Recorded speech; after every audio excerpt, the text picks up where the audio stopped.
Huwag kang mag-alala. Si Kapa daw yung mag-sorry ng mga pitaka.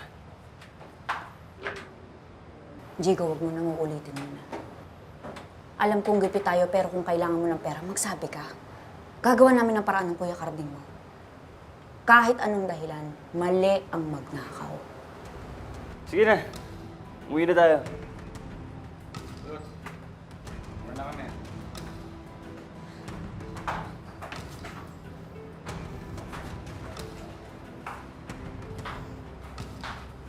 Carding. Ano nangyayari? Di ba dapat pinapangaralan mo yung mga bata? Dapat pinapangaralan mo si Jigo, pero ano? Nagagaya na siya sa inyo ni Bagley. Oting pera naman. O bakit? Totoo naman ah.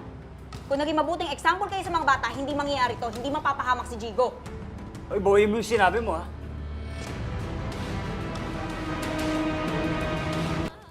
Ako pa ngayon sinisi mo. Bakit ako benagutos sa kanya magnakaw? Hindi yun ang punto ko, Carding.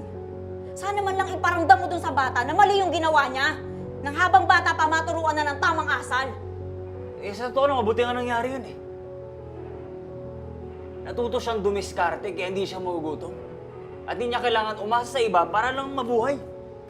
Ah, yan ba sinasabi mo sa sarili mo pag nagnanakaw ka para hindi ka makonsensya? Bakit?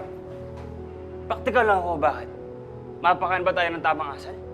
At tingin ba masusustentohan ko sa nalolin ko, pinailal ko yung konsensya ko? At kung magbabait-baitan ako, malamang namatay tayo lahat sa gutom. Mali ka, Carding. Hindi dahilan ng kahirapan para gumawa ng kasamaan. Tignan mo nangyari sa inyo ni Bagley. Muntik na kayong mamatay. Bakit? Dahil puro kalokohan ang ginagawa nyo.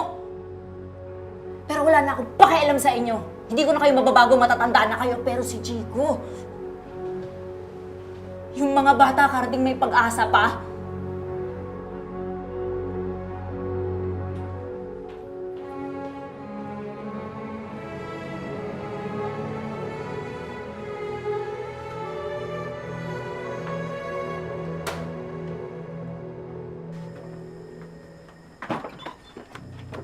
Ikaw ka nga dito.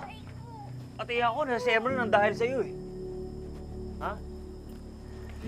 Halika! Dito ka! Dito ka! Hoy! Anong gagawin mo?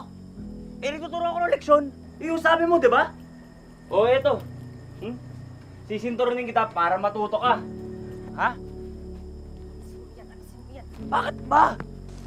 Lintik ka! Tumabi ka dyan! Itong tatandaan mo, Carding. Memorizein mo to!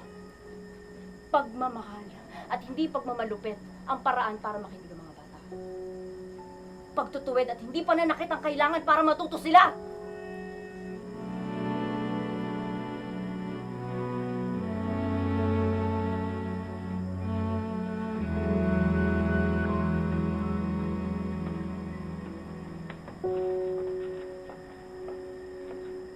Matong labo, eh.